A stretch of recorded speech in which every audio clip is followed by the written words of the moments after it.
Hello guys, my name is Amit Sani and I welcome you in the 7th August lesson, and it was due since yesterday, so now I'm uploading that. And important questions we are taking care from PIB, from newspaper, from these facts which we leave in the morning editorial analysis, and some other facts which are here on a daily basis in both the languages. You get these lessons, and 60% off is going on since 16th of August, so that's the greatest offer. And you can follow StudyIQ website here. The chat section is available. You can call on these numbers regarding these important courses. Pocket News app is trending on Google Play. You can download that. The description regarding all these courses is given below the video. Numbers are also given, and PDF you will get here on this particular Facebook group, and you will also get the Telegram channel's link. So I upload these PDF here. You can follow me on Instagram too, and this is the link for Telegram channel. Question 1: UNSC Resolution 47. It is related to what? You see, 45 it was made as a body, and biggest body UN was at that time. So the craze was very new, and great craze was there regarding this body, because it was the global body, first global body, and expectations were too much at that time. So when this Kashmir issue happened, then we went to Security Council and we submitted this issue, and we wanted a great resolution there, but unfortunately, this issue was not possible, and till date, this issue is hanging in that bizarre arrangement, and the solution is still not there. And we are going with a lot of changes, and historical decision came 2-3 days back. And now, what do we do of this issue? Because we have made Jammu and Kashmir state as a union territory. So, best decision according to us we have taken right now. But the opinion of the average Kashmiris, that is due, and a lot of things are happening. Pakistan is saying something like that. They are saying that we will downgrade the bilateral relation there, and the Samjhauta Express is also halted today. So many issues are going on, and this UNSC Resolution 47 is regarding J&K dispute. So answer would be C. Okay. You can see resolution 47 of the UNSC focuses on the complaint of the government of India. So it was the complaint of government of India. And why we got disappointed here? Because UNSC took this issue equally, and they never recognized it in its perfect form, that Pakistan attacked Kashmir. There was a mutiny, and these people in civil dresses and these tribesmen, they attacked, and then Maharaja of Kashmir, he called for the help to the state of India, and then we extended our help. Instrument of accession was signed, and all these things happened. But this was all initiated by the Pakistan's attack, but that was not taken into consideration in its form, and it directed both the countries to withdraw all these forces and to behave peacefully and find out a resolution there. Many things were not accepted to us, because we wanted Security Council to acknowledge this issue, this problem created by Pakistan, but it said to both the countries in a similar way. So that was our problem. Non-permanent members apart from these P5 were Argentina, Belgium, Canada, Colombia, Syria, Ukrainian, Soviet Socialist Republic, because at that time it was part of Soviet Union. So that was the issue. Here they said, UNSC said that free and impartial plebiscite should be there. Till date, the clarity regarding this plebiscite issue is not there, and it is not acceptable to us in the present form. And there are many issues. Separatist tendencies are there, separatist leaders are there, so that's why there are a lot of confusions from the Indian side regarding plebiscite. So that's the case. But ultimately, whatever UNSC has suggested, we both listened to that, but India and Pakistan both rejected it in a form. But still the military observation group is present in both the countries, and their offices are there in both sides of Kashmir. So that's the case. And here they said that make an arrangement and go for a coalition government. So Sheikh Abdullah from Kashmir's Muslim leader, and Radha Hari Singh, they both were there, and they both were stuck in a very bizarre situation, that how to come up with a coalition government. So that's why it was not acceptable to us. Okay. So these were the things which are given in the PDF. You can read each and everything, because you need to know each and every issue here. It's a huge issue. We cannot cover it in within 10 to 15 minutes here. So you have to read all these things. Important thing, I have told you that resolution ignored the military invasion by Pakistan, and this aggression was a kind of a dismissal by UNSC.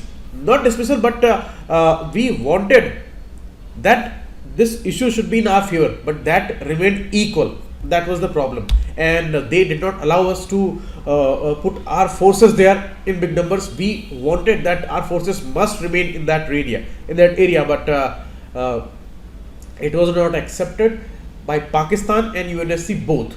And Pakistan said that not a single military man should be there, and that's why it also rejected that issue. Next, Hamas. It's a Palestinian Shia Islamist fundamentalist organization. First of all, in this organization, it's a Islamist fundamentalist group, Palestinian group for sure, and it is the main controlling authority actually in the Gaza Strip area that I explained to you in the last lecture. And these are not Shia, these are Sunnis, these are Arabian Sunni Muslim fundamentalist organization. That's important thing, and it's a huge difference there. So you may make a mistake here. So it's a Sunni group, and Palestine Authority covers whole West Bank. No, not whole West Bank today, because after 1967 war, that was the 6-day war, whole West Bank is not under Palestine's authority. Area C is there, which is close to 60%, that is under Israel's authority. So that's the case, and they are also there in a Gaza Strip where Hamas is ruling them, and PLO is ruling the West Bank Palestine. So that's the case, and both the statements are wrong here. D, none is the answer. Okay, you can see it was founded in 1987, and they came out with this first intifada, means the first rebellion after that against Israel, and they even said that we can accept 10-year truce against Israel if Israel withdraws to the pre-1967 borders. Because you see, let's see a map here. This was the border before 1967. You can see this whole area was under Palestine, and this green line you can see, this was called green line. This West Bank was separated from the main Israel area with the green line, and before that Gaza Strip and these Sinai Peninsula here southwest to it, those things were not under Israel's authority. But after 6 days war, Israel captured all these areas, even the Golan Heights also. You can see this is Syria, Damascus, it is Golan Heights here, which was under Syria, but it was captured by Israel. And this is Jordan, this is East Jerusalem and Jerusalem cities here, Israel, this is Gaza Strip where Hamas is ruling, and this is Sinai Peninsula. So Sinai Peninsula, Golan Heights, some areas of West Bank, and all these things, they were captured by Israel. But Sinai was given again to Egypt after many years, and this issue was regarding 1967 war. Hamas said, go back to pre-1967 position to Israel, and Israel obviously said no to it, and that's why this confrontation is going on between this Gaza Strip's Hamas and Israeli forces. Okay. Next, researcher from which country? They have discovered the way to turn cactus leaves into non-toxic biodegradable material which has similar properties to plastic. Greatest invention it can be, because plastic is the greatest problem today, and Mexican scientists, they have discovered from the desert cactus plant, its leaves, they have a particular fluid there, and that can have plastic properties there, and it can replace plastic. So it becomes, if it becomes possible commercially, then it can be the greatest invention, and it can solve the greatest problem of this world. So D, Mexico is the answer, because plastic is the hottest topic for this year. So next year it may be a good thing. So you can see in the map here. Next, Draft Environmental and Social Management Framework, ESMF, for coastal zone management. Ministry has come out with this, and this is prepared by Society of Integrated Coastal Management. You see, Integrated Coastal Management Plan is going on. It's a World Bank funded program, not by this GEF funded, Global Environment Facility. No, it's a World Bank funded program, and it's a Ministry of Environment affiliated body. So this statement will be wrong, because it is a World Bank funded program, not by GEF funded. It is going on since 2010, and it has important components of it, like a national component is there, Gujarat component is there, West Bengal component is there, and Odisha component is there for this integrated coastal management plan by World Bank. Okay, so it is working with these states and Indian government also. So under it, they have come out with this Draft Environment and Social Management Framework, and they are saying that we will make these this national plan there. India's coastline is huge, and 9 states, apart from these UTs, only 9 states, if you consider, then these are having huge coastlines, and for that, this integrated coastal management plan is very much important. No Indian coastal state has prepared ICZM plans. No, this is a wrong statement, because Odisha and Gujarat and West Bengal, they have submitted their plans. So that's a wrong thing to say. D, none is the answer. Both the statements are wrong here. You can see Gujarat, Odisha, West Bengal, they have submitted their prepared their integrated coastal zone management plans, and now center unveils plan for coastal zone management. Many issues are going on in this area, and there are many criticisms regarding the new notification that they allowed many hotels and other investors, other commercial bodies there in these sensitive coastal zone areas where a lot of protection was needed, but now they are under threat because they have allowed these private bodies there. So that's a problem. And this is the ICZM program by World Bank. You can see these components, 4 components, as I told you: West Bengal, Odisha, Gujarat, and national level plan. Next, Greenberg's Diversity Index. It was the important information in yesterday's newspaper. Greenberg's Diversity Index is related to, you may not have a idea here if you have not gone through that news in the Hindu. It was regarding mother tongue. Greenberg's Diversity Index says it has a range of 0 to 1. 0 means there is no diversity, 1 means maximum diversity of the mother tongues. India has 453 indigenous languages, but you see there is a very small country, north to Australia and east to Indonesia, Papua New Guinea. There are more than 800 indigenous languages. So that has got the highest rank there, and 2019 is the international year for indigenous languages. So that's important. And you see 840 is the number in Papua New Guinea country, and India with 453 languages only. In this world, total 7,111 languages are there which are spoken, and 5 languages like Chinese, Spanish, English, Hindi and Arabic.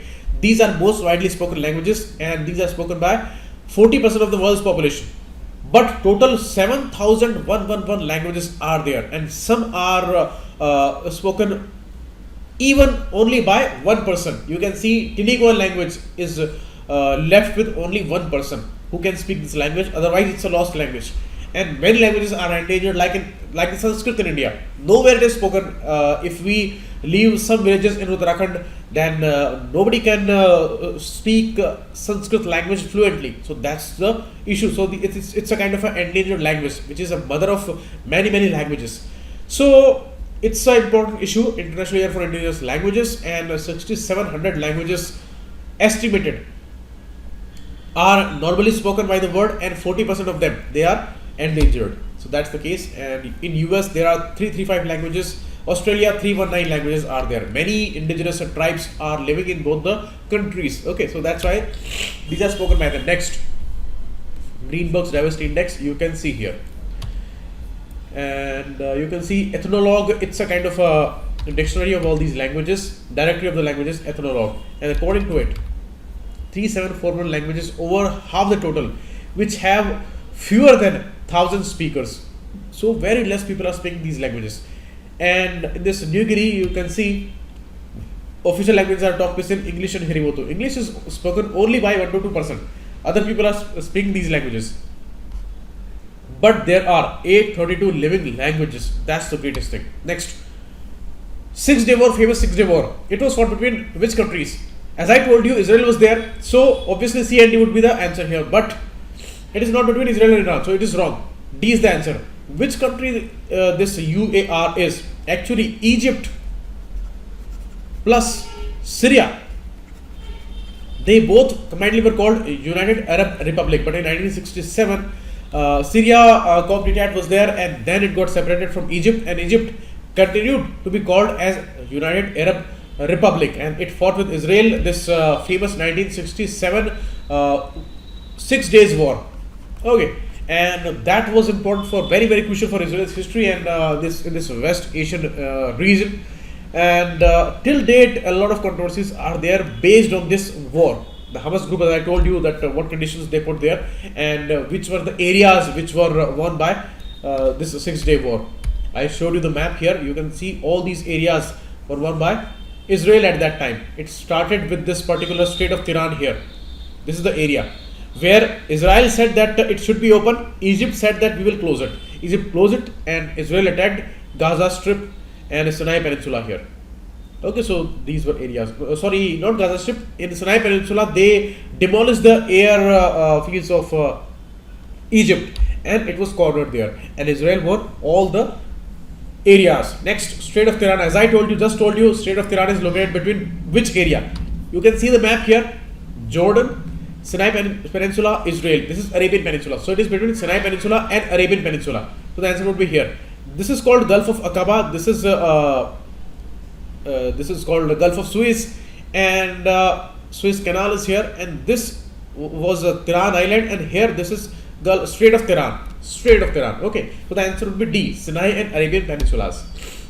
You can see Strait of Tehran here and Gulf of Aqaba here. This is the Aqaba city here, and it's a city of Jordan. Remember that. Gulf of Suez and Suez Canal here. That's important. Next, on world map, Mount Elbrus is located above which country? It's an important, tricky question, and if you see the world map normally, then only you can answer this question. Alaska is there. It's a tricky one also. Alaska it cannot be there because Mount Elbrus is the highest peak of Europe. So Alaska is far away, west to Canada. Greece, it can be. Italy, it can be. Iraq, it can be. But you see, how? On the map, it is asking about on the map. So people normally will ignore Iraq, but it is the answer. D is the answer here. How? You can see the map. Europe is ending here.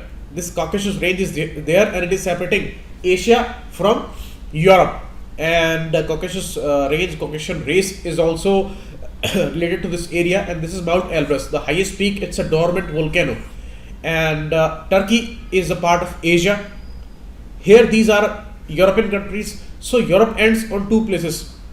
Okay, and on the both sides of Black Sea. This is Black Sea here. So west to it, Europe ends here. East to it, Europe ends here. So here, this is Mount Elbrus. It's a part of Russia actually, and that's the area. So you can see Italy is here, so it is not the answer. Greece is here, it is not the answer. Iraq is here. So above Iraq, the Mount Elbrus peak is here. Okay.